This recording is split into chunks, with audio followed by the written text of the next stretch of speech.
This presentation reviews the nutrition for disorders of the GI tract. By the end of this presentation, the following objectives should be met. You should be able to understand the organs that are affected by the disorders of the GI tract and describe how these disorders affect the flow of food and other sustenance through the tract itself. We are going to be discussing pre and probiotic foods. What are the pros and cons of those foods? We're going to talk about inflammation disorders as well as the GI disorders that are caused by the inability to produce digestive enzymes and those that are caused by the inability to metabolize substances. We're also going to be able to discuss in more depth inflammatory bowel disorders, which are autoimmune conditions like ulcerative colitis and Crohn's disease, and think about individualized nutrition therapy for these patients. Many of the GI disorders have a significant nutritional implication, and diet is going to be the cornerstone of the therapy used to help with these GI disorders. In order to do so, we have to start with our nursing process, or even I would even extend that to just the medical model as well. But we need to evaluate our patients. We need a good assessment, and this requires a team effort. We need to separate symptoms that are associated from dietary practices from those that are associated with the disease of dysfunction. And many times it's not felt, or nurses don't feel like it's part of their scope of work, but we should have a foundational knowledge. Although it's impossible for us to know everything about everything, and this is why the interdisciplinary approach is important. A registered dietitian, if you have a registered dietitian on your team, they can help do a deep dive in the health history itself. They are going to get a much more in-depth diet history because that is part of their training.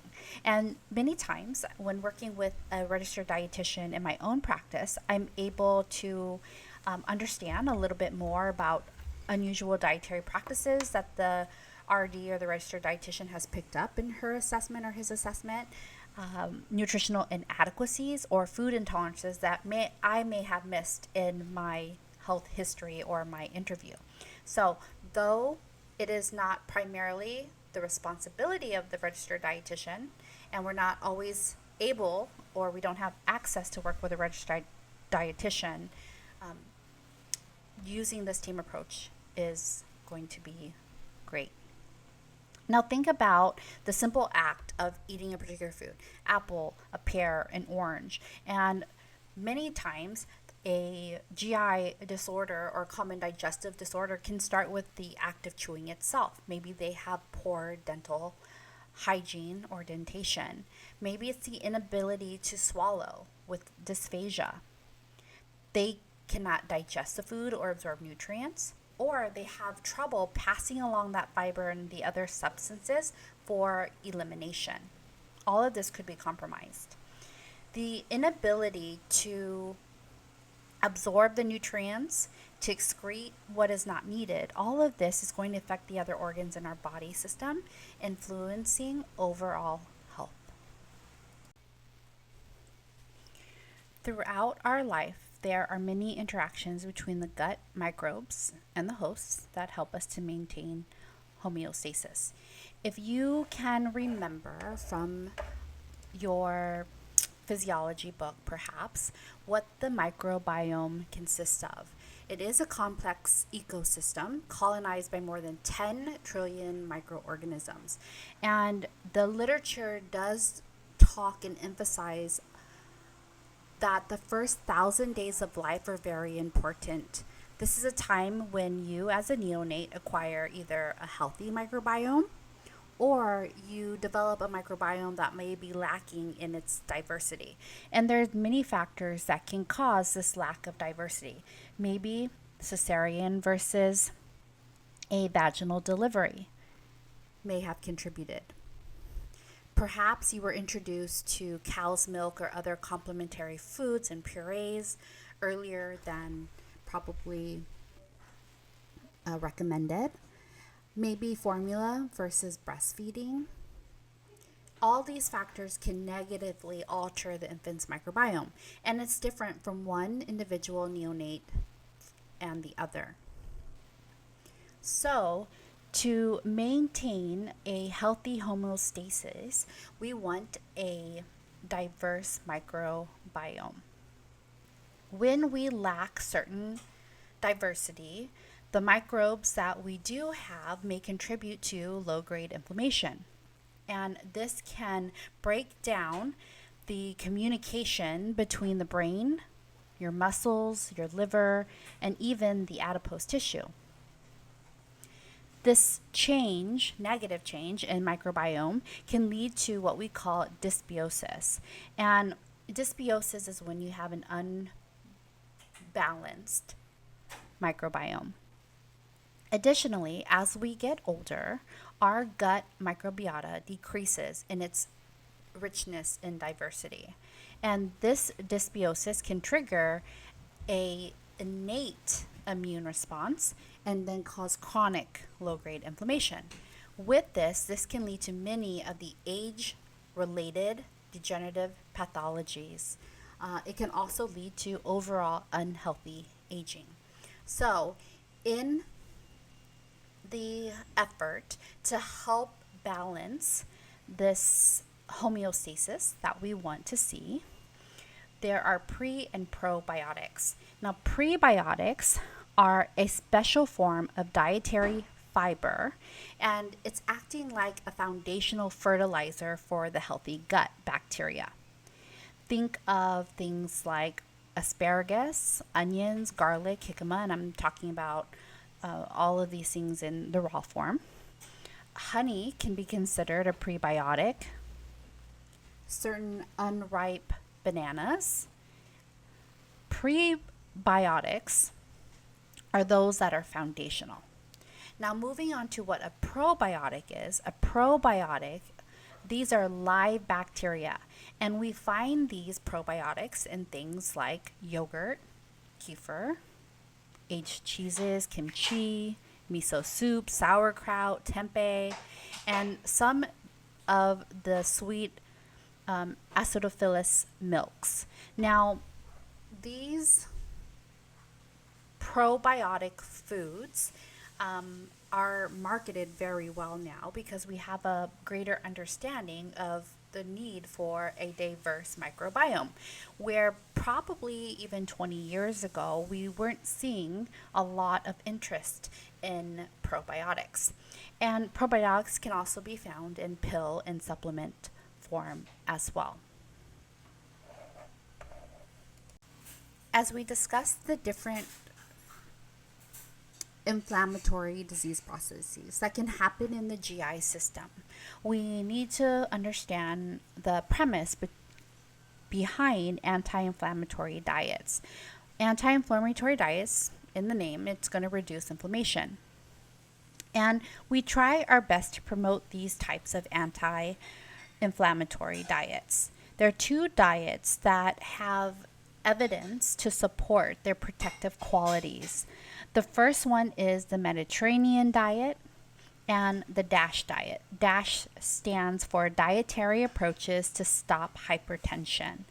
And both of these diets get recommended quite often in healthcare.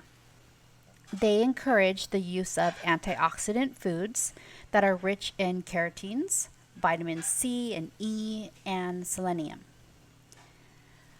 Sometimes, in the effort to promote Mediterranean diet and the DASH diet, or just to market in general, we use terms like superfoods. Now, part of these, quote, superfoods that can be found in these two types of diets: avocado, blueberries, cherries, coffee in limitation, green tea, dark chocolate with a high percentage of cocoa, and whole grains. The berries, I think I said blueberries, but also strawberries and raspberries, and things that many of us may not put in our diet regularly: cloves. Some ethnic groups use ginger and turmeric, mint, a lot more than others. Cinnamon, legumes, beans, nuts like pecans, different types of seeds, artichokes, mangoes, cranberries, chili peppers, watermelon. The list goes on in terms of what we are calling a superfood now. What we are looking for generally, addition to the vitamins that are found in these foods, we're looking for foods that are rich in zinc, copper, iron, and manganese. And this is because it has been shown that these supplements protect against free radical damage from pollution and radiation. They also protect us from the burned foods we sometimes eat or even excessive sunlight. Additionally, we're looking for foods that have a high content of omega-3 fatty acids. We're looking for specifically the fatty acid called DHA. We're looking for EPA. These are anti-inflammatory, and these can be found in salmon, other fish like tuna, mackerel, and sardines. The DASH diet probably is the one that's promoted the most, especially when taking care of cardiac patients. This is promoted by the National Heart, Lung, and Blood Institute, and the goal is to prevent hypertension as well as to control hypertension. Like the Mediterranean diet, we're looking for lots of fruits and vegetables, a diet rich in fiber and whole grains, low fat dairy products, and really we're trying to normalize the ratio of sodium to potassium, because think about its connection to hypertension. And we're looking at the ratio of manganese and calcium in the diet as well. Many times the DASH diet is used for weight management, and again, cardiac patients, like I said, but overall general eating. Your takeaway here is that the Mediterranean diet and the DASH diet are anti-inflammatory. Now that we have set the stage for this presentation, we're going to go into first the disorders of the esophagus. The first disorder we'll talk about is dysphagia. Again, esophageal disorder, and we're thinking about swallowing, which is primarily an involuntary act. We're not thinking about how much saliva to swallow between conversations. It's something much like breathing or our heart beating. But for patients that have dysphagia, it is something that is very stressful to them and could lead to something very dangerous, aspiration. And we use thickening agents sometimes to help to add to our patient's food and liquids as well, to add thickness to help prevent aspiration.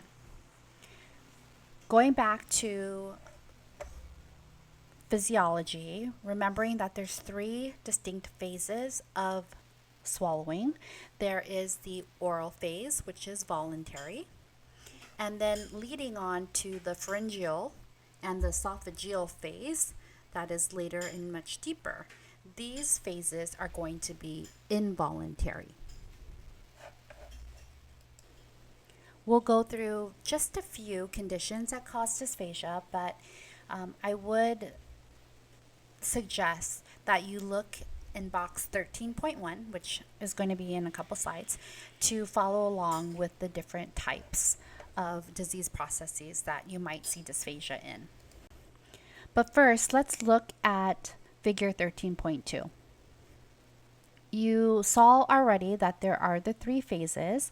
First, we'll talk about the oral phase. The tongue presses food against the hard palate and it forces the food toward the pharynx. But this is voluntary because you decide, for many of us, we can decide when to start this act of swallowing. Then we lead to the pharyngeal phase, which is the early phase where the wave of peristalsis is going to force that food bolus between the tonsillar pillars, moving it down to the middle area with the use of our soft palate, drawing it upward to close the posterior nares. And then we stop breathing for just a second momentarily so that our vocal cords will approximate, the larynx will pull upward, covering the airway, and stretches the esophagus open. Thank goodness we don't have to think about all those different things. And the pharyngeal phase is involuntary. Lastly, we move down the esophagus. So we are in the esophageal phase. This is picture C, which again is involuntary. During this phase, we have relaxation of the upper esophageal area. We call this the hypopharyngeal sphincter. And this is going to allow the peristalsis or the peristaltic wave to continue moving that food down the esophagus. Many times, patients with dysphagia will aspirate even as high as the pharyngeal phase of swallowing. It's not always down into the esophageal phase. So, what conditions may cause a patient to be at high risk for dysphagia or have dysphagia? And think about the warning signs itself. What would indicate that a patient has a swallowing problem to begin with?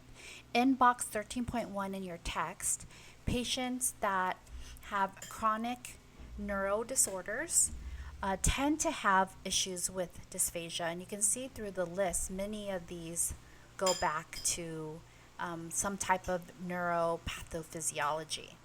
Although we have some that are mainly disorders and disease processes of the specific GI tract itself, like esophageal cancer, esophageal varices, and even reflux disease. So go through the list and familiarize yourself with these disorders. Proper diagnosis and treatment of an oral pharyngeal dysphagia requires a multidisciplinary effort. And with our patients, usually we are going to conduct a swallow study in order to figure out what phase of dysphagia they have. We can also use a 10-item swallowing screening tool called the eating assessment tool. There are many different assessments that are in your textbook that you can refer to or you can research online. Something to think about too in the personal perspectives box in your textbook, it talks about a Parkinson's patient and it goes through that disease process and how dysphagia may play a role in their overall day-to-day life. Now, food and nutritional therapies need to be considered for these types of patients.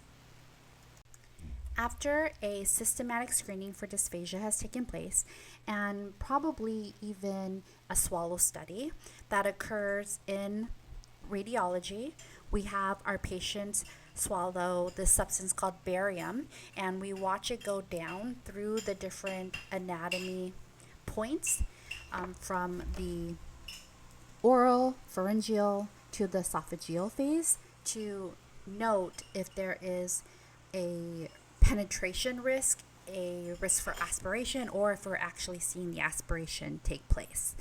But before the barium swallow studies get ordered and take place, usually we are doing some type of systematic screening. It can result in understanding more about dysphagia, but also many times, especially at our older at-risk adults, we're also screening for malnutrition. So my last question is, what are the warning signs? If patients describe that they're having pain with swallowing, this is a warning sign. Remember the prefix odin, odinophagia. Odin means pain. If they just can't swallow, they're sharing with you, they cannot swallow their food, or they feel like they're choking or food is getting stuck in their throat. If you're noticing an increased amount of drooling while they're eating, you notice that food is coming back up, it's regurgitating back up the esophagus. If they sound very hoarse, sometimes when we are regurgitating our food or food is coming up from below, it can affect our vocal cords. If they are complaining of frequent heartburn, stomach acid backing up in their throat, they feel that what they may call heartburn, or they're coughing or gagging when they're swallowing. Or you notice that they just avoid certain foods. They may not say that they have trouble swallowing those foods, but you're noticing that they won't touch certain foods because they may have felt any of these symptoms previously. So think about the foods that you would consider for patients that are already having difficulty swallowing. Think about the texture of certain foods that you eat from day to day. How cohesive is this? Think about a piece of steak. Being able to chew and break down in your mouth prior to swallowing. How dense is the food? Think about the viscosity of some of the liquid type foods and drinks that we eat, the temperature and the taste. Many times we are going to need to modify these things. With the modification, like I discussed earlier, we would add a thickening agent, and this allows the appropriate consistency to be able to swallow. And in order to do this, many times we need the help of an occupational therapist as well as a speech language therapist to help us to understand what type of dysphagia they have, after they've gone to radiology, and we note this. But when they get this information, they are able to discuss with you and to recommend a certain degree of thickness. And so in table 13.1 of your textbook, it goes through a sample diet for a patient with dysphagia. Now, look at the sample diet in 13.1 and note this is just a sample. No two patients are alike, and many times your occupational therapist or OT or your speech language pathologist, usually we refer to them as our SLPs, they are going to have to work with the patient and figure out by assessment which foods are safe and which are not. And they are going to watch how they swallow and determine again the thickness of the liquids, the textures that are appropriate, and the degree and amount of food that they're able to safely swallow. Okay, let's get into a little bit more detail here and look at how your care may change depending if they're in the hospital or a nursing home versus if they're at their own home. Who's preparing their foods and who's going to be thickening or mashing up or cutting up the food for them during mealtime. So several aspects are concerning and need to be addressed. The consistency of the bolus of the food itself, the rate of feeding. You may need to discuss with your patients, with the help of the team, the swallowing techniques that need to be used, and some patients need specific types of positioning in order to safely swallow. One of the safest eating positions, by the way, for a patient with dysphagia is in an upright position. But a patient that cannot sit up themselves may have some limitation. You may need to raise the head of the bed to provide some additional support, add pillows, wedges. These are all nursing interventions that are appropriate for patients with dysphagia. Think about other contraindications that might occur. What if they've had some type of surgical intervention in these areas, the head, neck, or trunk? This may provide some additional limitations. But usually an upright position is going to allow the gravity to assist with moving that food bolus down the esophagus. It's also going to help your patient to not choke and to aspirate. You might be wondering why aspiration could be so detrimental to your patient. Well, whether you aspirate foods or liquids, this can lead to what we describe as aspiration pneumonia. It can also lead to other upper respiratory infections as well. But whatever you've aspirated, as it moves through your esophagus, it may move into your lungs as well during the moment of aspiration. A patient who has aspirated If you're watching this happen in real time, they may start to become cyanotic or have that blue tinge to their skin. They may start coughing, they may start wheezing. You might notice some sputum as well. In terms of vital signs, their pulse may become very rapid, they may be diaphoretic, or even discuss chest pain with you. When we have an aspiration pneumonia, first things first, we're probably using an antibiotic to help with that pneumonia, but we want to prevent this from happening in the first place by making sure that we are completing the appropriate interventions. And then lastly for this slide, thinking about dehydration, which is another common concern but often forgotten. People with dysphagia and specific types and levels of dysphagia are usually not permitted to drink liquids on their own or very thin liquids in general. And so that total fluid intake throughout the day needs to be monitored very carefully because they're not drinking on their own. So you in your nursing interventions need to think about, how often you are providing hydration. Their eyes and nose, or intake and output, need to be recorded very astutely, and you need to work with your dietitian as well as your speech language pathologist and OT if you need to request any changes to the diet. And if they have recommendations to changes as well.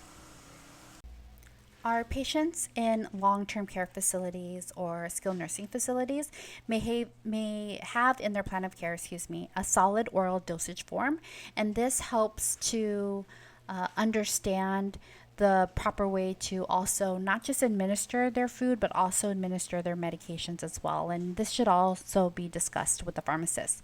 Here on this slide, you can read a little bit more about swallowing aids that usually your speech language pathologist will recommend.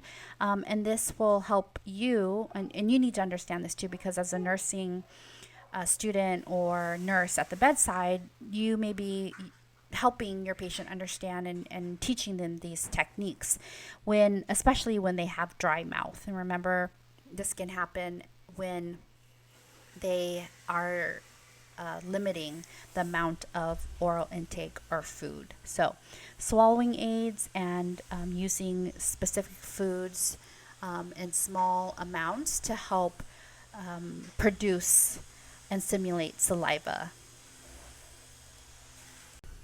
During meals, our patients with dysphagia need astute supervision, and we are trying again to minimize any swallowing problems or aspiration. So you are, as a nursing student and nurse at the bedside, you are going to be evaluating and re-evaluating these patients pretty regularly to see if there's any changes.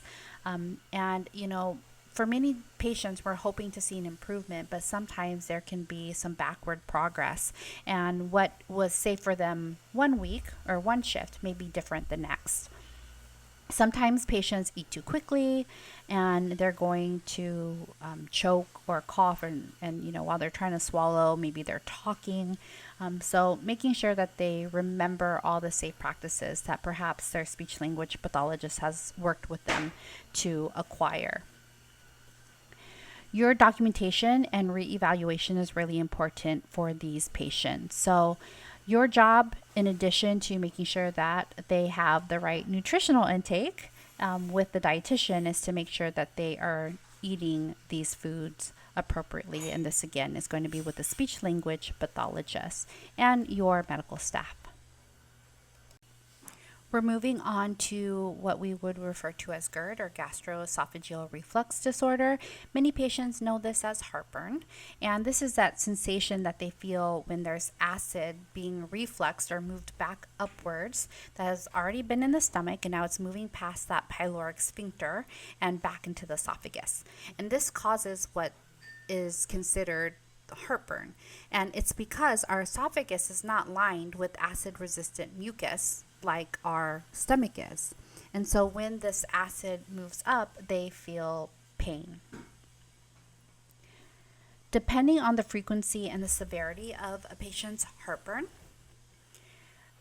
we are going to change their diet or recommend changes in their diet, as well as provide, in many cases, some pharmacologic treatment as well to help suppress that feeling of acid, or to help suppress acid production in general. Now, either GERD or what we call LPR, which is laryngopharyngeal reflux, can be diagnosed. Not commonly diagnosed. You might not see this very commonly in the chart as LPR, but this is in the area of the larynx and pharynx only. Reflux usually takes place within 1 to 4 hours after a meal, and understanding this will help you when you are discussing signs and symptoms with your patients.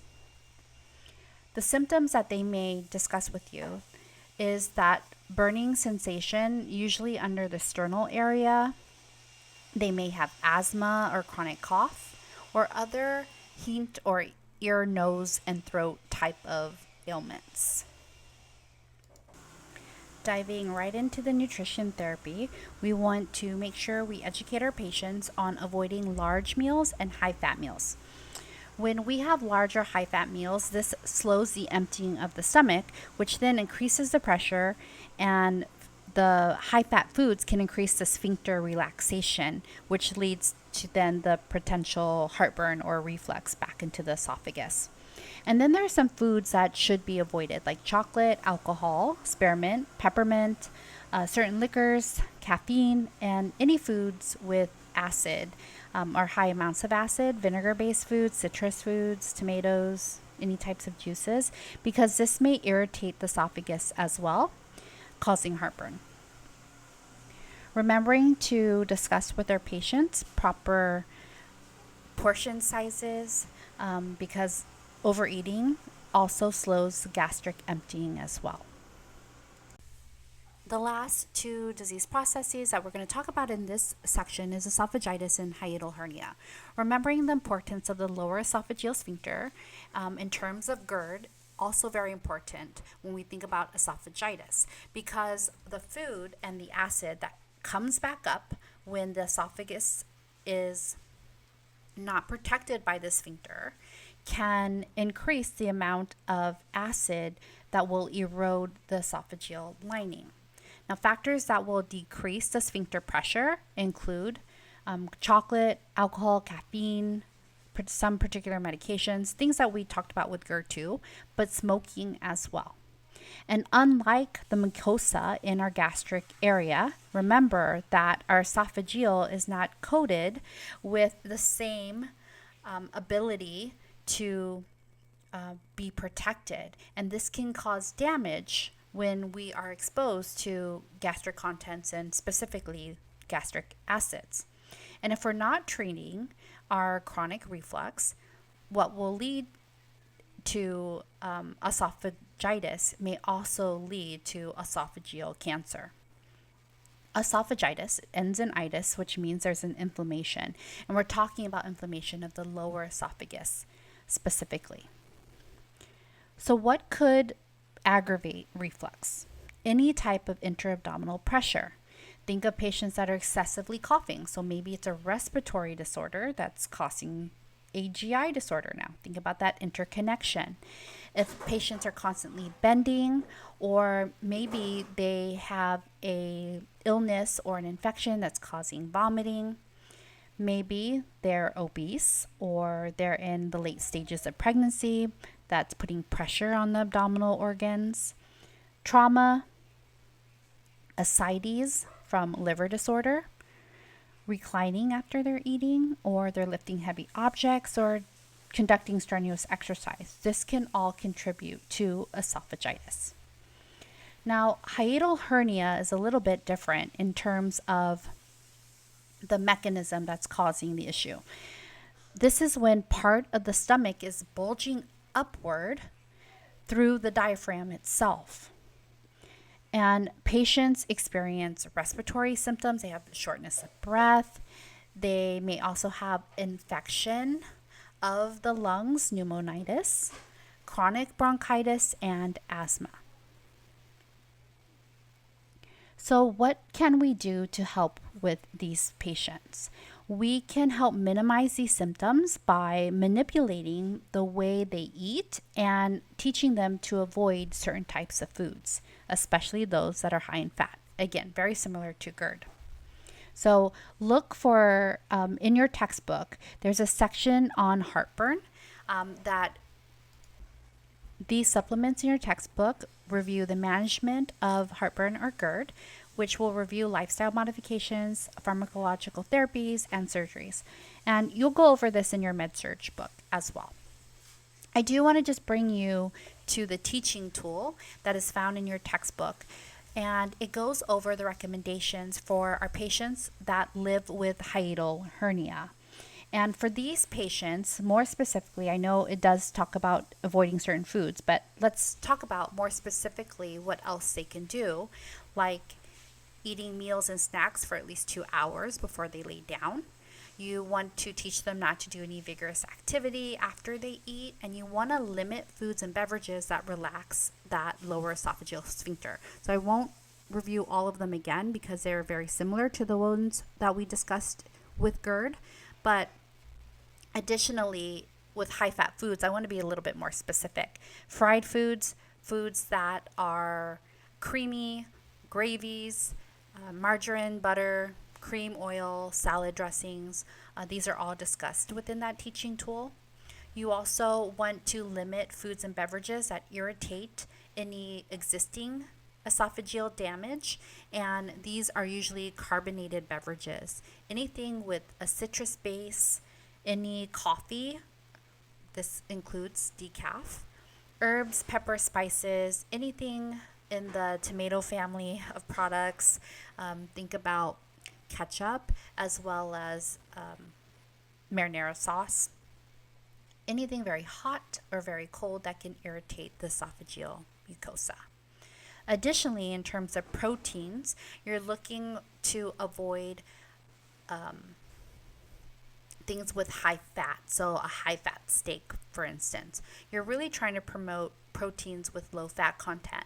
Lean meats, skim milk, 1% milk. You want to have skim and 1% cheeses, low fat yogurt, and carbs. You want low fat content, so high fiber, whole wheat breads, crackers, cereals, that type of thing. You can increase the amount of fruit in the diet as long as it's not a citrus type fruit. Potatoes, rice, vegetables that are prepared without any type of added fat. Remember that salad dressings, oils, butters, creams, gravy, sauces, those things can agitate a patient with hiatal hernia. We are moving on now to stomach disorders.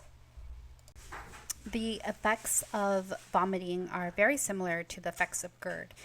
Remembering that vomiting essentially is the reverse peristalsis. We're trying to move food down the GI tract, but involuntarily, this muscular action is moving food out and up. And it cannot be controlled very easily. When vomiting is going to happen, it's pretty forceful, and not only does it come up the esophagus, but it's going to come out the mouth. So we have consistently a problem with acidic gastric juices moving from the stomach, and this can lead to burning the esophagus, which is unprotected. However, not all vomiting is negative. Vomiting is a way for our body to protect itself from intrusion of toxins or viruses that have perhaps entered the GI tract, and it's going to help remove these substances. Usually with vomiting, we have nausea as well, and maybe an altered sense of equilibrium during like a trip out to sea. Can cause motion sickness. Sometimes people moving in the air, this results in motion sickness with nausea and vomiting. Other things that can cause vomiting, pregnancy, hormonal shifts. You typically will see these shifts during the first trimester that is causing vomiting, but this can happen throughout. Our patients that are going through cancer treatment, particularly chemotherapy or radiation, can cause them to have episodes of uncontrolled vomiting, and some uses of medications like opioids. For our patients that have vomiting, we try to control that sense of, or that need to vomit, or trying to control the vomiting. We have medications like Zofran, for instance, to help with this. But we also have patients that have vomiting that is more of a voluntary mechanism. They are forcing themselves to vomit to control weight because of a eating disorder like anorexia nervosa or bulimia.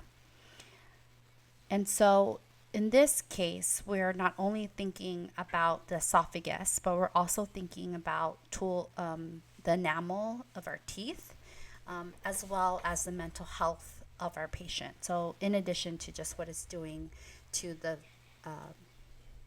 anatomy of the GI tract.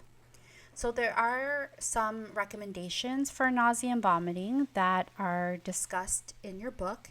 In the grade teaching toolbox, there are recommendations such as, for someone that has this sense of nausea, chewing your food slowly and very thoroughly. Ice chips can be helpful. Sipping on clear carbonation, and you try to allow it to become more flat. Ginger ale, 7-Up, Sprite, things like that. You are also trying to avoid caffeine and dark colas. You're limiting the amount of acidity. So fruit juices, orange, tomato, grapefruit juices, you want to avoid, and helping to remind your patient to rest before eating, and keeping the head elevated, just so that we can avoid any additional reflux. PUD, or peptic ulcer disease, this is a disease where there is a break or ulceration in the mucosal lining, which was designed to protect the lower esophagus, the stomach, and the duodenum. Now, these ulcerations then expose the submucosal areas to gastric secretions and autodigestion. So this is a negative effect. They can be acute or chronic. Sometimes they're very superficial, but many times they can be deep. And when there's deep ulcers, they can penetrate then to the mucosa layer and then damage blood vessels. Then you're going to see hemorrhaging and perforation of the GI wall specifically. Think of a type of infection that may cause a duodenal penetration or disorder. Infection with H. pylori or Helicobacter pylori can also cause PUD. The use of NSAIDs, which are non-steroidal anti-inflammatory drugs like ibuprofen, these can also cause duodenal ulcers as well. We'll first talk about H. pylori. This bacteria weakens the protective mucosal layer of the stomach and duodenum, which is going to then allow acid to damage the tissue, leading to ulcerogenesis. The goal then is to find first the H. pylori and then eradicate it. And usually this is done with antibiotics and proton pump inhibitors. We're trying to reduce stomach acidity and relieve the symptom itself, heal the ulcer, and then prevent reoccurrence. Many times with H. pylori, we use a triple therapy approach. So again, it's 2 antibiotics and then the PPI, which is going to reduce that acid. And many times we need to prescribe this for 10 to 14 days. Currently, there is no evidence for a specific diet or a bland diet. It doesn't really show right now that there's any improvement in symptoms or that it promotes healing. However, there are still dietary modifications that must take place, but they're very individual. And it depends on what the patient is reporting is irritating their stomach lining and their duodenal lining, which they're going to know because it's going to result in some type of pain and increased bleeding. So some patients, they may say that pepper is something they need to avoid, whether it's red, black, or chili peppers. Some patients, they avoid coffee and carbonated drinks, alcohol, very similar to the other disease processes that we discuss. But regardless of the cause of the ulcer, smoking itself aggravates peptic ulcer disease. And many times, in addition to nutritional changes, or dietary changes, we are promoting the cessation of smoking. Overall, eating a high quality, nutritious diet is going to be important because we're also trying to promote healing of the GI tract. Now, dumping syndrome is unique to specific types of patients. But before we go into that, we need to understand the function of the stomach. It also, in addition to helping digest, it controls the rate of gastric emptying of nutrients into the small intestines for further digestion. And emptying occurs according to the signals that our stomach and duodenum put out.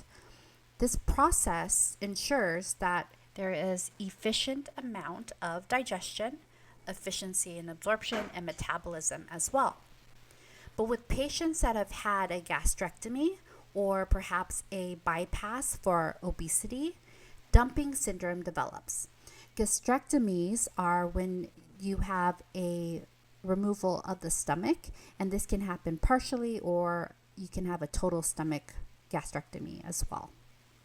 So going back to dumping syndrome, the impairment of the normal stomach reservoir, the size and volume of the stomach, can lead to large volumes of particles of food being dumped really quickly into the small intestines. And the small intestines isn't ready for all of this yet. These hyperosmolar contents are going to draw additional water into the lumen of the small intestines, and it's going to stimulate bowel motility.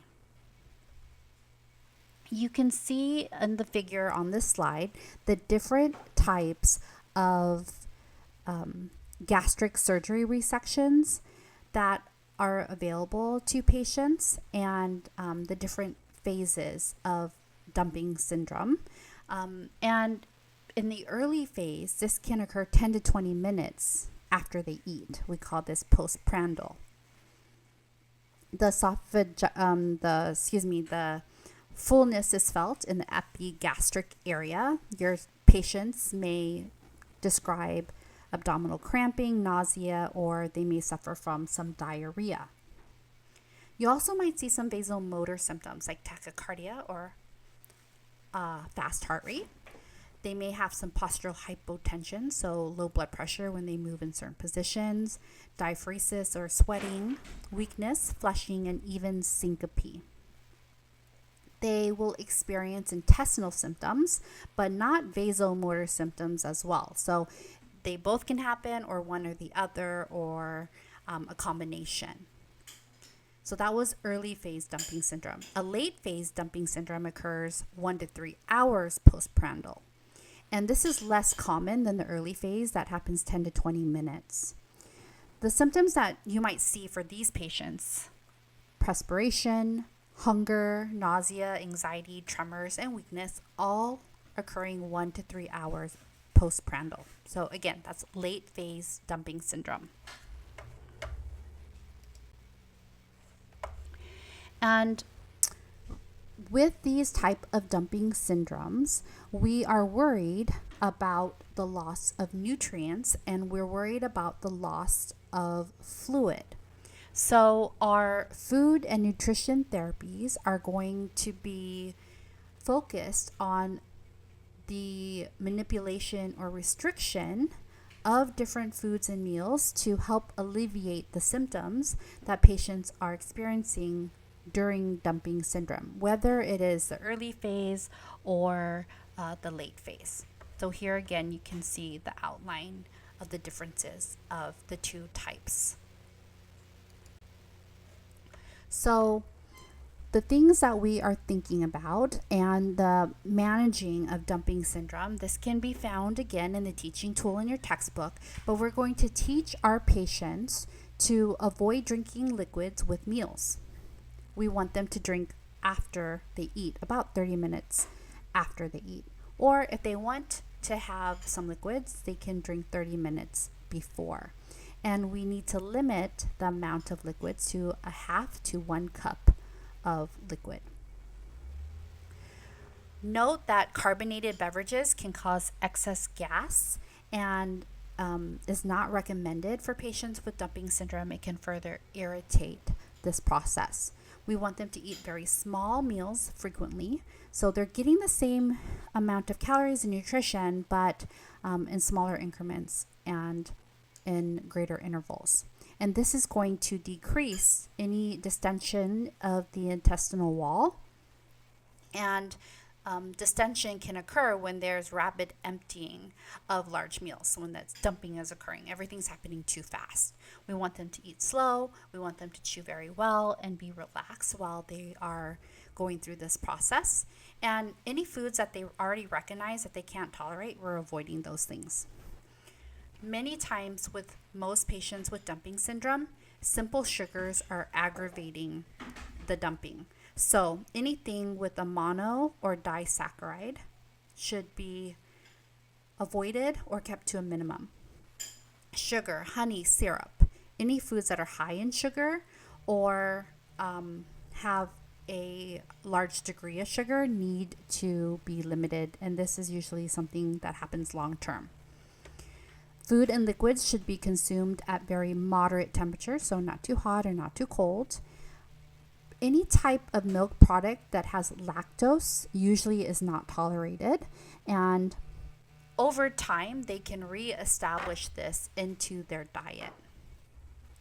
You also want to recommend lying down for 15 to 30 minutes after eating, and this is going to decrease the symptoms of dumping that may be bothering them, like reflux, right? So we want to have them also recline rather than lay completely flat. And then also pectin, which is a dietary fiber, can be used to help delay the gastric emptying. We're trying to slow down this process. And pectin can be purchased at the supermarket. It's usually in a powder type form. And just using 1 teaspoon 3 times a day can be helpful. And this is coming from the Academy of Nutrition and Dietetics. Now, patients will lose weight from early dumping syndrome, especially after having a gastric bypass, specifically the Roux-en-Y type surgery. And this is considered a protection against overconsumption. Your body doesn't want you to eat the way it used to before the gastric bypass. Now, other patients who experience dumping syndrome should be evaluated pretty regularly by a registered dietitian because dumping syndrome can lead to specific deficiencies. This is important: iron deficiency, vitamin B12 deficiency, protein deficiency, and also vitamin D deficiencies can occur over time. So, to reiterate, we're limiting simple carbs because they worsen the syndrome. Protein, fat, and complex carbs are going to be more tolerated, and you're looking for vitamin and protein deficiencies. We're moving on to intestinal disorders now. We're going to briefly talk about intestinal gas or flatus, or what many of us would refer to a fart. We all do it, but we might not know why. Most of us, it's because we're swallowing small amounts of air when we're eating or drinking, and this is going to increase if we're eating or drinking too fast. Also, if we smoke, chew gum, or drink carbonated beverages, this increases our ability to digest air. But gas can be formed by the fermentation of indigestible carbs by bacteria in the large intestines. Some patients cannot tolerate specific foods. There are many gas-producing foods in the Western diet. Legumes, lentils like soybeans, black beans, any type of cruciferous vegetable like broccoli or cabbage. These can cause flatus. Lactose in milk can cause flatus for some patients. When the patient is missing the enzyme lactase, and this happens to some patients, then lactose begins to ferment, causing the buildup of gas, bloating, and diarrhea. Also, fructose, found in many fruits and used as sweeteners in soft drinks and other products. So if it says no sugar added, sometimes it's a sweetener with fructose. This can also contribute to intestinal gas. And for some patients, alcohol can cause gas as well. So what are some things that we can teach our patients regarding intestinal gas? It's changing some of the foods and the food-related behaviors. We can increase fluid intake and consume sufficient amounts of fiber in our diet. This prevents constipation, which also can result in gas. It can increase our fiber intake when doing this. We can gradually add more food with fiber to our diet, allowing us to tolerate the amount of fiber over time. For patients that have specific food triggers, omitting those foods, like if it's alcohol, omitting alcohol, if it's something with fructose, omitting that, or if it's a specific food containing lactose, they may need to reduce that. If there are any effects after drinking milk, or even small quantities over several weeks, you want to reduce that amount first to see if that reduces it. And if not, if it still persists, you may need to limit or remove that specific type of milk.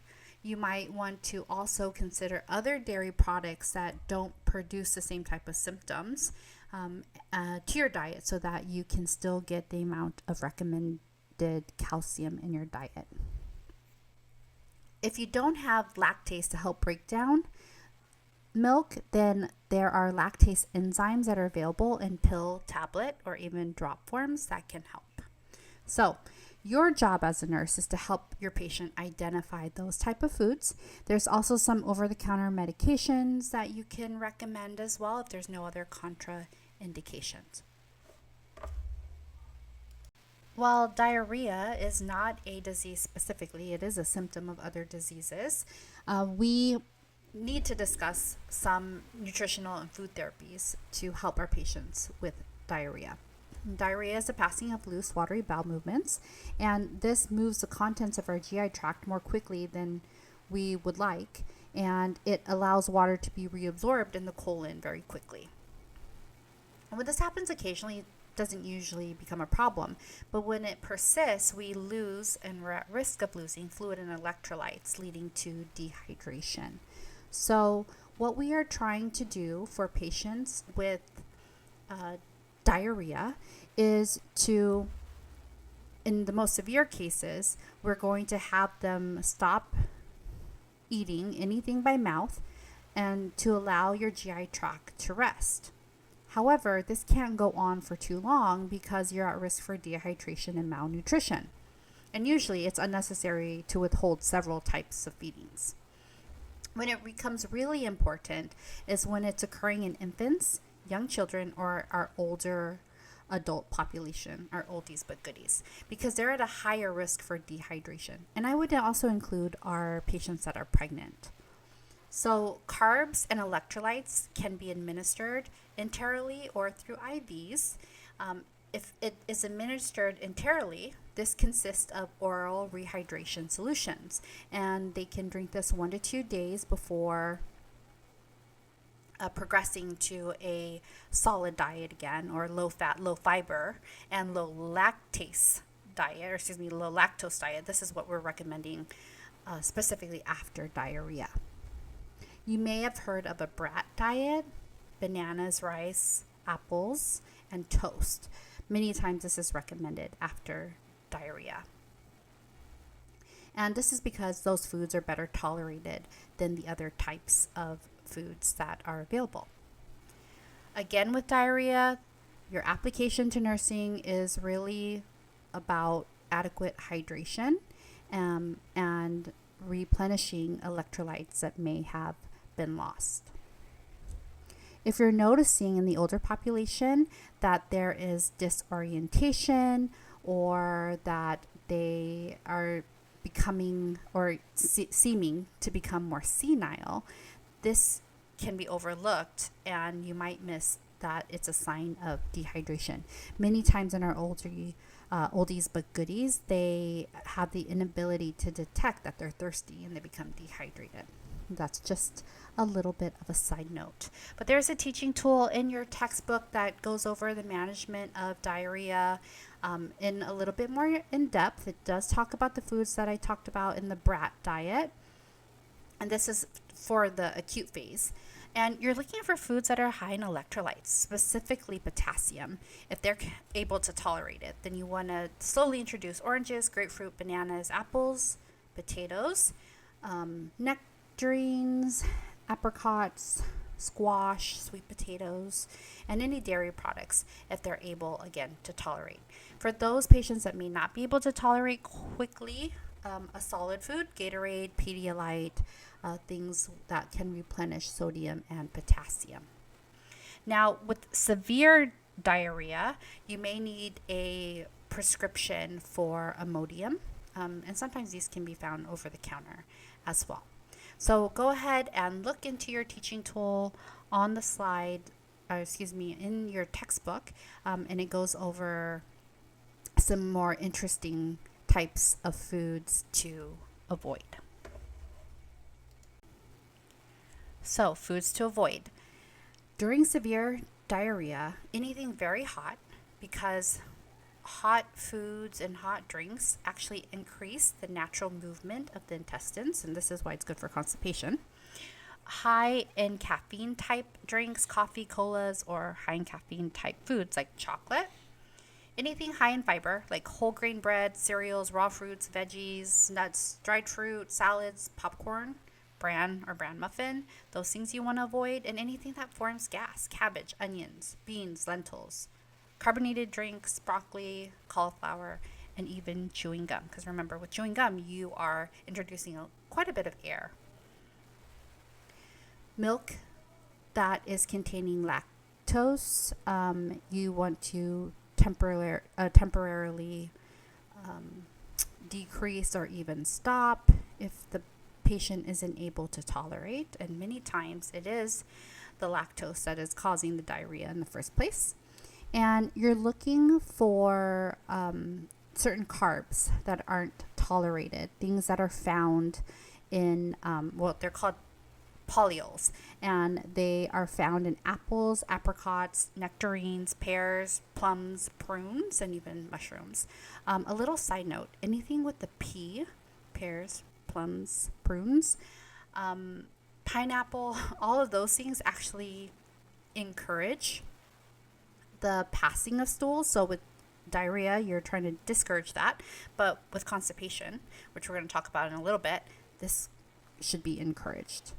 Other things that you want to avoid, any additives, sorbitol, mannitol, those things you want to avoid as well. And anything with high fructose content like honey, apples, mango, pears, watermelons.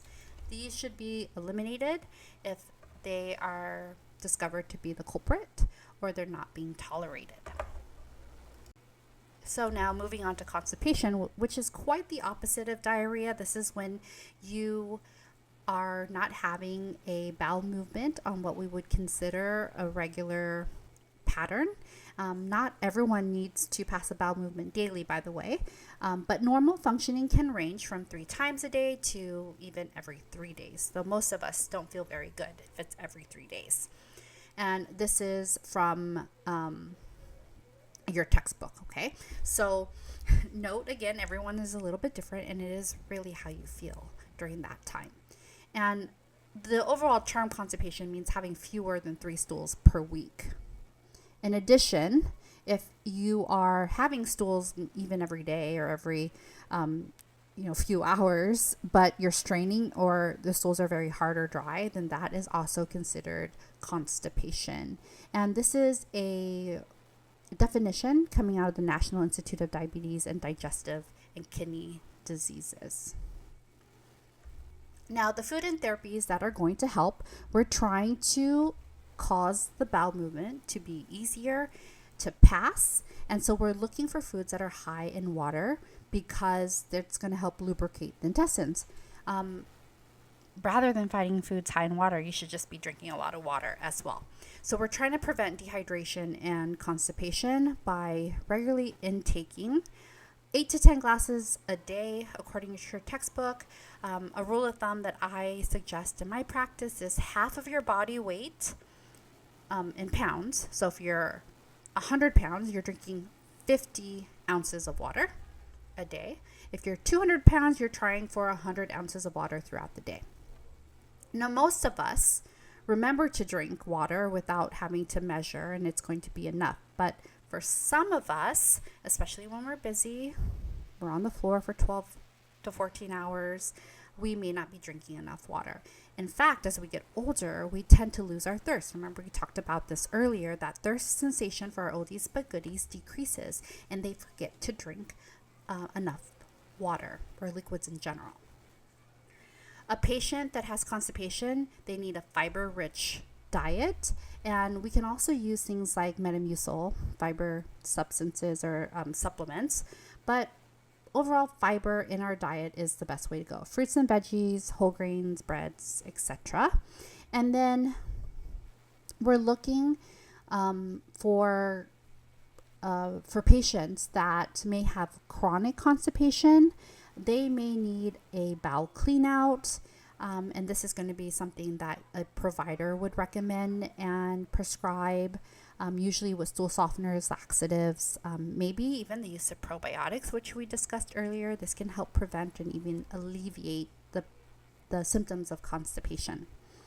For those with chronic constipation, they may even need to escalate this further to a gastroenterologist or a GI specialist. And we can use over-the-counter products, but also use some things that need to be prescribed by a provider. Mineral oil should not be used. And this is something that many people try to use for constipation, but mineral oil will actually deplete your fat-soluble vitamins. So ADEK, your A, D, E, and K vitamins, those are all fat-soluble, and you don't want to suggest mineral oil. Some patients that may have organic causes of constipation, like obstruction of the intestines, they may have diverticulitis or tumors in their GI, usually in their lower GI tract. This may cause constipation. We've already talked about the lack of fluid. Patients that are on prolonged bed rest, they're not moving, there's no physical activity, they're at risk for constipation. And even those that are using laxatives and enemas to treat their constipation, but they're using it habitually, this can lead to what we call rebound constipation. And then pregnancy causes constipation because of the dislocation of a lot of our important GI organs, can cause a transit of our food to be digested slowly and move through our GI tract slower as well.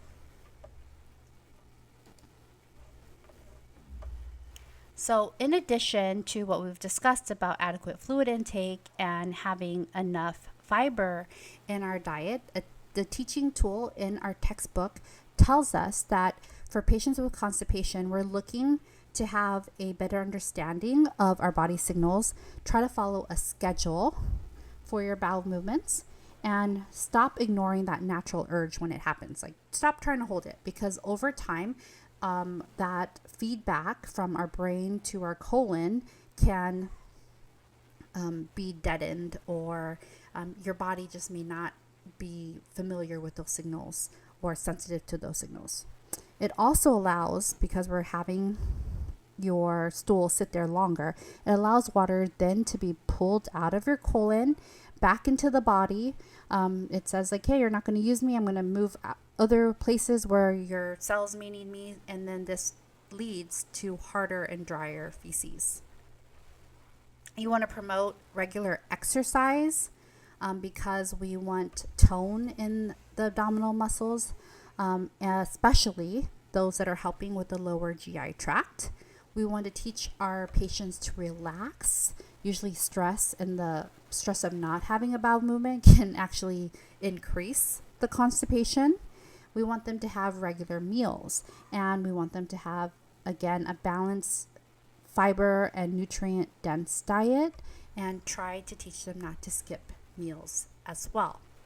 Now, for patients that have a long history of constipation, it can be connected to some other pathophysiologic disease processes. Sometimes patients with inhibition of being able to defecate on their own, think about spinal cord injury patients, you might need a more behavioral approach.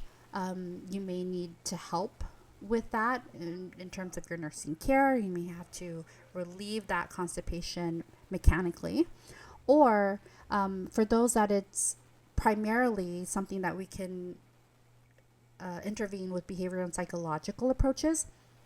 Biofeedback is really helpful, where we are teaching the body and the brain to connect again.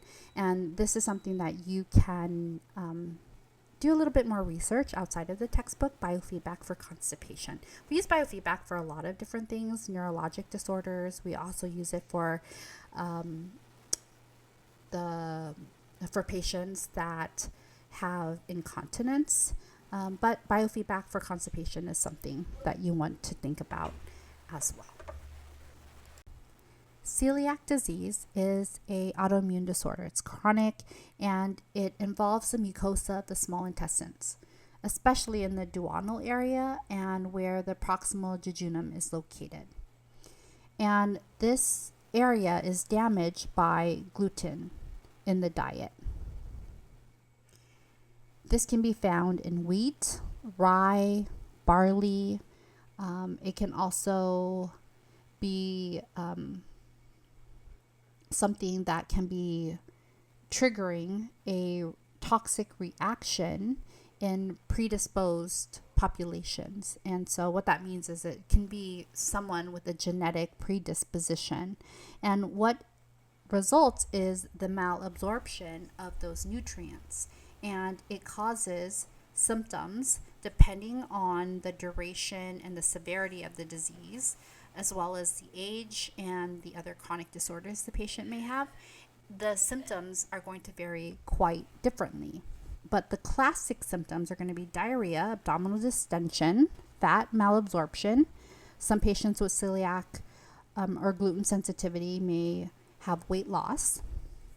Others are going to present with GI symptoms that may become a little bit more chronic, like constipation. We already talked about diarrhea, but this could be a chronic disorder as well. Now, sometimes patients with celiac disease, they go a long time without realizing because they are asymptomatic, but they are still having the resultant malabsorption. Other patients, they will experience anemia, osteoporosis, infertility, and even lymphoma if this is not treated.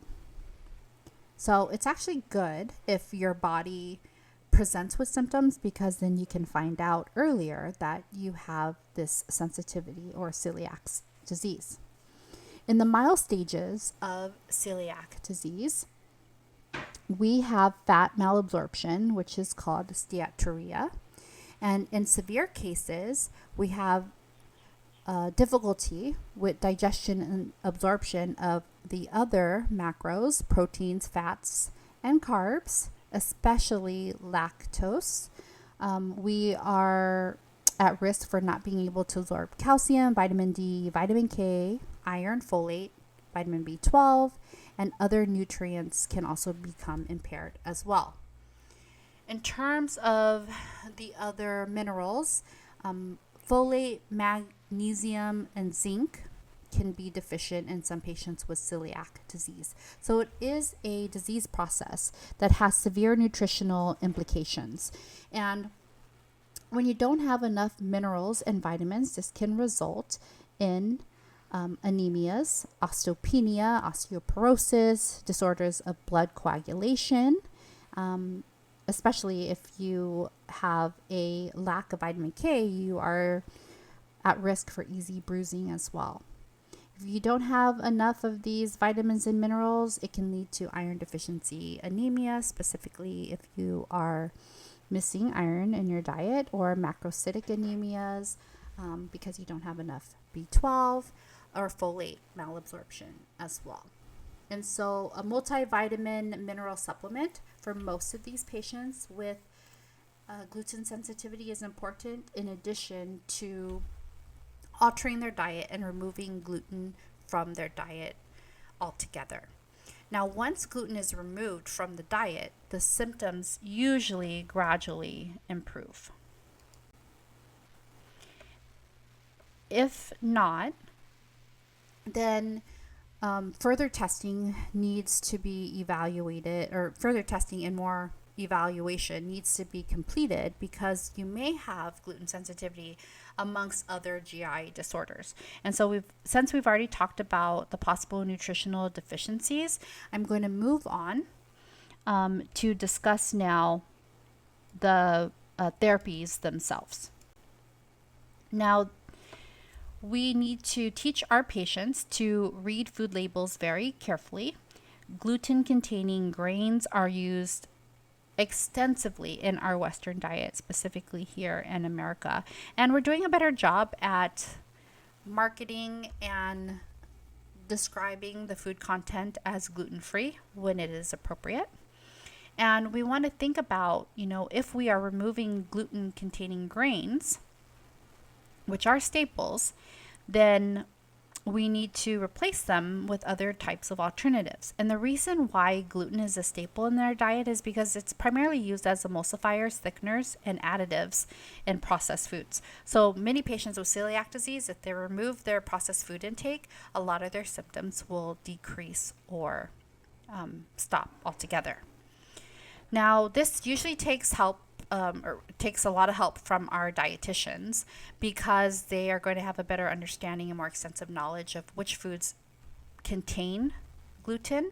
But also they may need some help behaviorally, because it's not so easy just to remove certain foods, especially if it's something that they had in their diet prior and just started to have an increase in this sensitivity.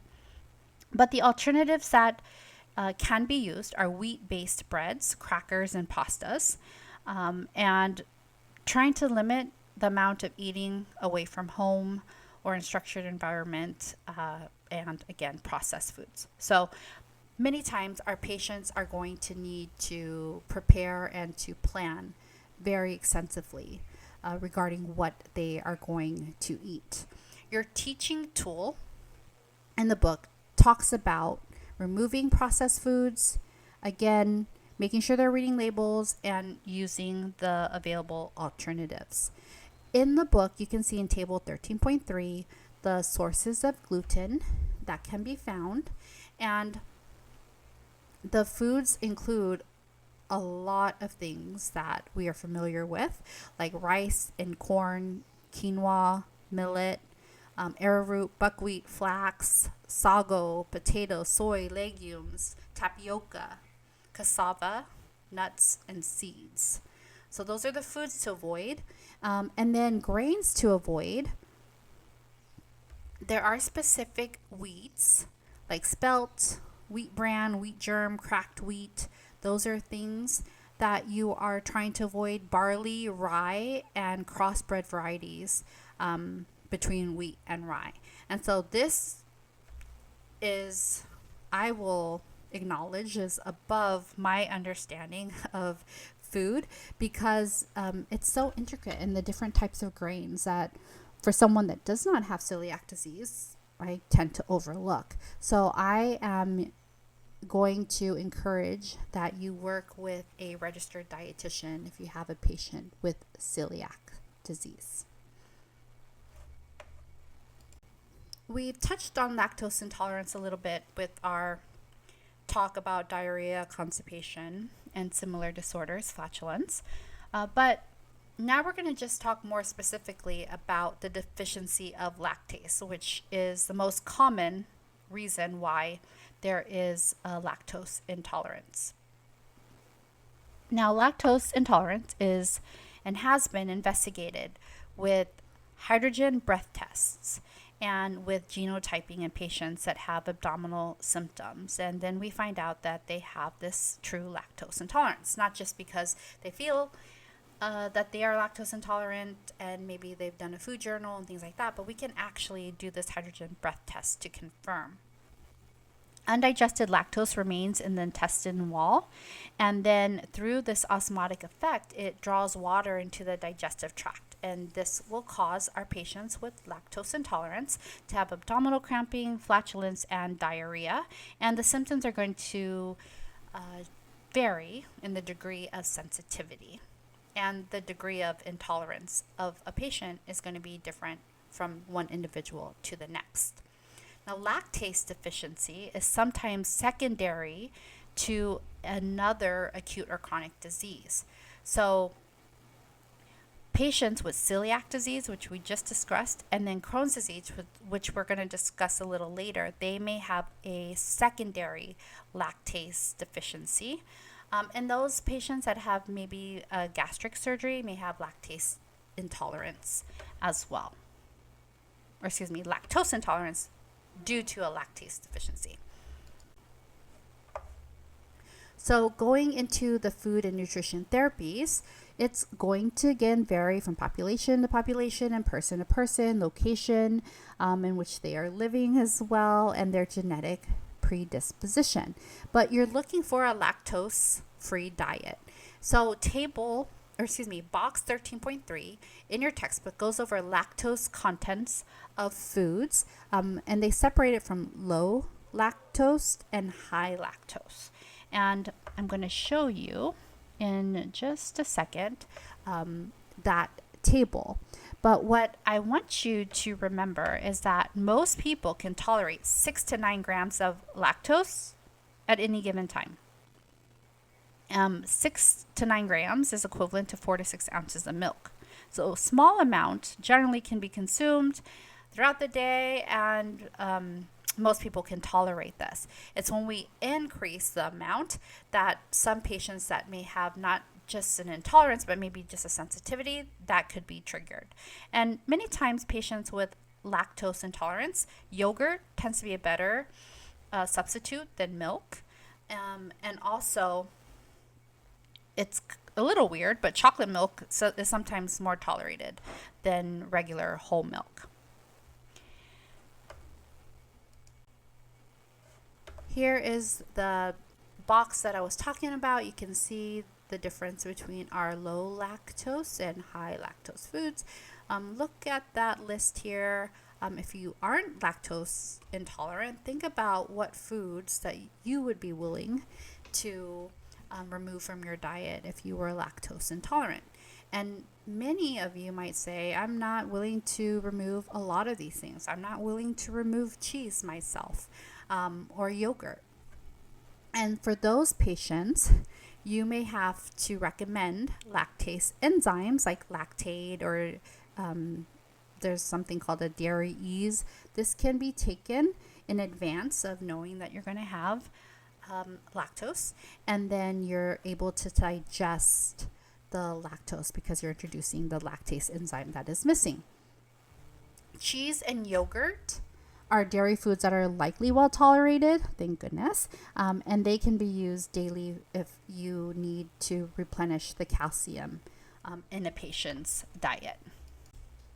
The next two disease processes often get misunderstood or confused by students and providers because I think it largely has to do with the acronyms IBS and IBD. So take some time to really carefully go through the next handful of slides and make sure that you have understanding of the differentiation between the two. IBD is irritable bowel syndrome, and this disorder has to do with the gut microbiota being disturbed, causing abdominal discomfort. Your bowel habits change, and for many patients, there is a great deal of pain. Now, IBS is and can be divided between A, C, and D type IBSs. And it just has to do with the type of bowel patterns you're having. IBS A, you have alternating bowel habits, constipation. Predominant IBS is C, and diarrhea predominant is D. And some patients have a non-celiac wheat or gluten sensitivity IBS. Some patients' IBS is triggered by lactose intolerance or food allergies, which we've discussed already, lactose and gluten sensitivity. Now, over the past decade or so, we have now seen innovative treatments like FMT being introduced to help with IBS. FMT stands for fecal microbiota transplantation. And just like it sounds, we are transplanting stool from a healthy donor. We liquefy it and then we transfer it to the colon of the patient.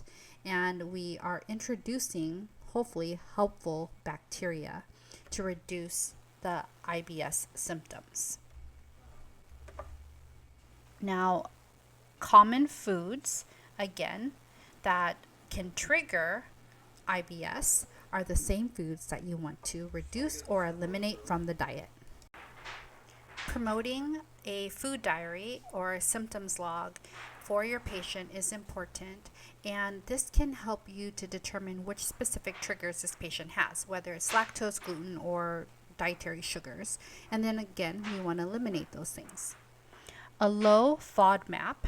FODMAP stands for fermentable oligosaccharides, disaccharides, monosaccharides, and polyols that are found in carbohydrates is a strategy, low FODMAP.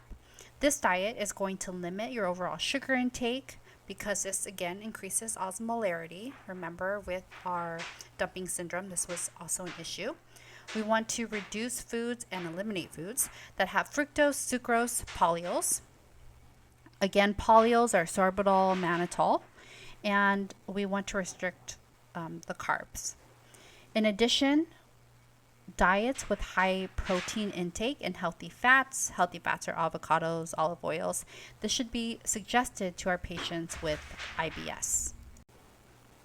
Now, distinctly, we are going to be talking about inflammatory bowel disease, which is IBD, and this includes the autoimmune disorders such as ulcerative colitis and Crohn's disease.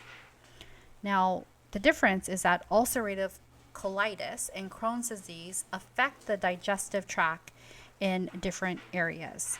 Ulcerative colitis is an inflammatory process confined to the mucosa of the large intestines, and Crohn's disease can happen at any layer of the intestinal wall, and it can affect the small, the large, or even both intestines. It is associated more with formations of strictures, fistulas, and abscesses. Now, IBDs are autoimmune, like I said earlier, so they're caused by a genetic predisposition, and usually there is an environmental trigger that sets it off. And for these patients, diarrhea, profuse and bloody diarrhea become very problematic. They're in a lot of abdominal pain, there's intestinal bleeding, a loss of protein, and even fever because of the infectious state that can happen. This all can lead to nutritional depletion. For these patients, the goal is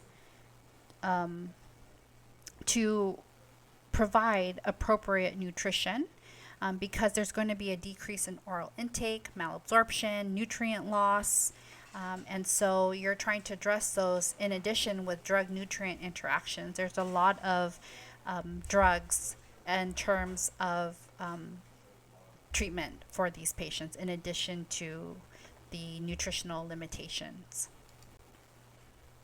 So our goal is to replace those lost nutrients, correct these deficiencies, and achieve enough energy, nitrogen, and fluid in the patient's diet, as well as keep their electrolytes balanced. During acute stages, many times patients are not able to tolerate eating food by mouth because it's affecting portions of the GI tract, and our patients may need NG tube therapy. Diet and weight histories are very essential to being able to put together a nutritional plan that is going to cover all the nutritional deficiencies.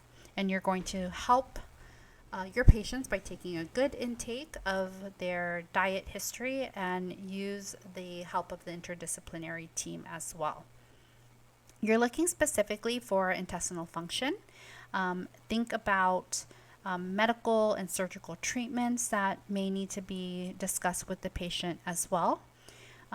Surgery is curative in ulcerative colitis because it's limited to a certain area, but Crohn's disease tends to reoccur even after resection of the affected sections. Our focus is on the poorly absorbed minerals and vitamins in their diet. So we're looking specifically to the levels of iron, calcium, zinc, magnesium, and selenium, as well as folate, thiamine, riboflavin, peroxidine, vitamins A, B12, D, and E. We're promoting a high density, high calorie diet with protein divided into very small and frequent meals so that they can tolerate this better. And this is all during the acute stage. Even in the non-acute stage, when they're in remission from an exacerbation, in addition to paying attention to their vitamins and minerals, we want to introduce a high fiber diet if they are able to tolerate this.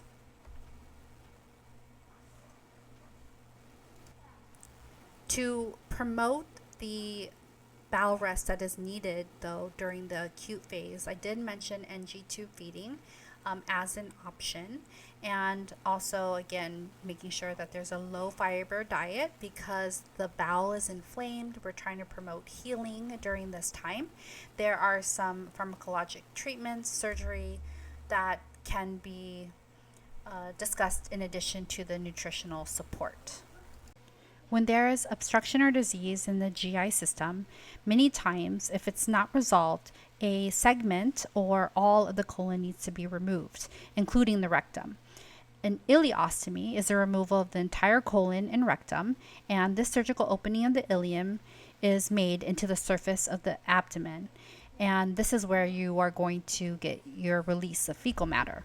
A colostomy is a little bit different. It consists of a surgical creation of an artificial anus at the abdominal wall, and it could be single barrel or double barrel. Single barrel, you'll have one opening, and double barrel, you'll have the distal and proximal loops open into the abdominal area. Overall, appropriate nutritional therapy is going to depend on what type of ostomy was performed and the location. The ileostomies tend to be a little bit more liquid in the effluent or the discharge. And in the case of the ileostomy, it's more liquid because of the ileocecal valve. This valve controls the rate of movement from the small intestines to the large intestines. And so when you have an ileostomy, it's absent. So water, sodium, and other minerals that would have been absorbed with a slower motility, they are lost, and it makes fluid and electrolyte replacement the mainstay of their therapy, the most important goal. With the with the colostomy, however, this liquid is proportional to the length of the bowel that's remaining. So again, with colostomies, it depends on how much disease was removed, how much of the colon was removed. The colostomy site and its effect on output are important in the discussion because we know that excessive motility causes less absorption and diarrhea. Poor motility causes more absorption, reabsorption of water into the body, resulting in harder feces and constipation for these patients. Nutritional therapy, again, is going to depend on the type of ostomy. So this is important. I want you to really think about the different types of surgical interventions and what your therapy is going to be. Figure 13.7 in your textbook is pretty extensive, and it's showing the site and the extent of the disease process and where nutrients are absorbed. And so very heavy on the pathophysiology. I want you to see that the nutrient absorption starts with the mouth and the esophagus, and this is where food is going to enter, mixes with amylase in your saliva. Then your gastric juices are breaking it down, pepsin, hydrochloric acid. This is absorbing now, going through the lymphatic system, your liver, your heart. It goes through your subclavian and your left internal jugular vein. Now moving on to the duodenum, you have pancreatic juices with bicarb and enzymes. This area absorbs chlorine, sulfate, iron, calcium, and magnesium, then flowing then into the lymphatic system. Then you have your liver and your heart, in which these minerals and will flow into through that left subclavian and left IJ again, and then moving to the jejunum. This is where we have the introduction of bile. In the ileum, we have the absorption of glucose, fructose, galactose, vitamin C, thiamine, riboflavin, peroxidine, folic acid, protein, vitamins A, D, E, K, our fat, cholesterol, bile salts, and vitamin B, specifically B12, flowing into now our lymphatic system, liver, and heart, again through the left subclavian and left IJ veins. Then you see in the colon, it's absorbing our electrolytes, sodium, potassium. We also have the absorption of vitamin K and water. And then it flows again into our lymphatic system and water through the hepatic portal vein, our liver and our heart, again through the left subclavian and left IJ veins. Lastly, feces is going to pass throughout the rectum. So knowing this, if particular areas are removed, then you're losing that ability to absorb those nutrients, minerals, and those vitamins. In table 13.4, you can see the dietary guidelines for ostomy patients, where we have recommended foods and foods that are not recommended. In the dairy group, we have high fat content dairy, buttermilk. We also have those skim and low fat milk, soy milk, yogurt. These are things that are recommended. And foods that are not recommended, whole milk, half and half, cream, sour cream, a little bit more dense in the fat content. Going on to grains, we are recommending less than 2 grams of dietary fiber per serving. Recommendations include white flour, bread, bagels, rolls, crackers, pasta. We are not recommending whole wheat, crackers, pasta, or whole grain breads. We are not recommending brown or wild rice, and you can see the list is pretty extensive. If you're following along, this is in table 13.4 of your textbook.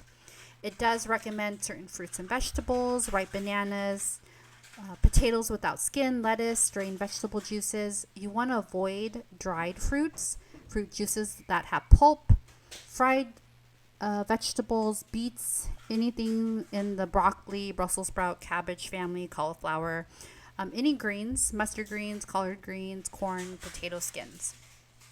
In the protein macro, we are looking to include well-cooked tender meat, poultry, fish, and eggs, smooth nut butters. We're trying to avoid fried meat, poultry, or fish, any lunch type meats like in sandwiches, bologna, salami, processed turkey, sausage, bacon, hot dogs, fatty meats, nuts, and chunky nut butters. For beverages, we are recommending 8 to 10 cups of fluid every day, and we do add decaf coffee, caffeine-free teas, soft drinks without caffeine, and rehydration beverages. Thus, then, naturally, we are trying to avoid caffeinated drinks, caffeine drinks, anything high in fructose, and beverages that have been sweetened with sorbitol, and alcoholic beverages. We're trying to limit the fat to under 8 teaspoons a day, and no sugar alcohol, such as sorbitol or honey.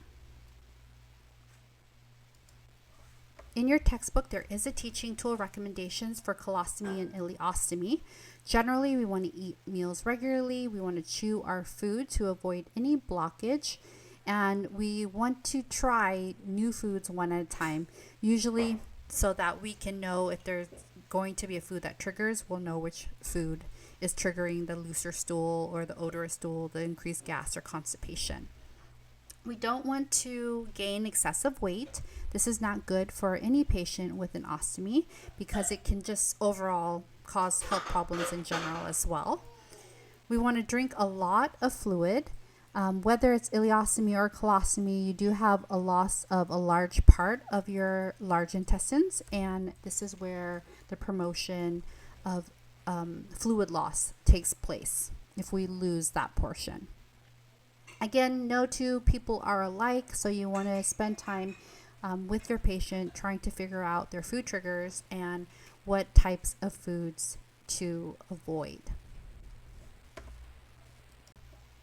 Short bowel syndrome occurs when we have a large portion of the small intestine that needs to be resected because of an illness or an injury.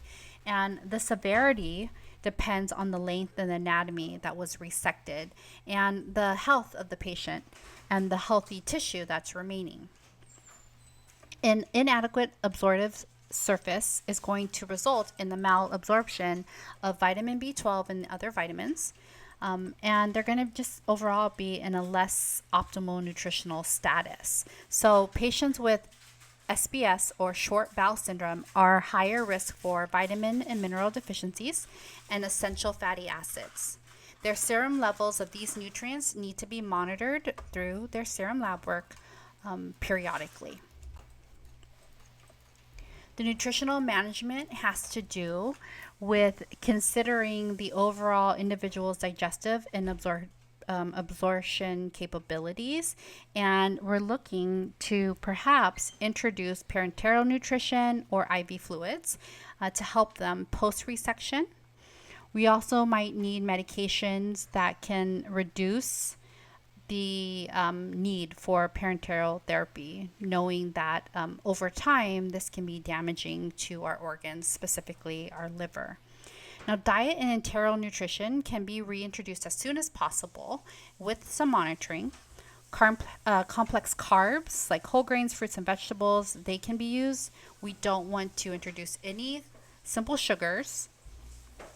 MCT oils can be used as well. And this is because they don't require pancreatic lipase or bile in order to digest or absorb.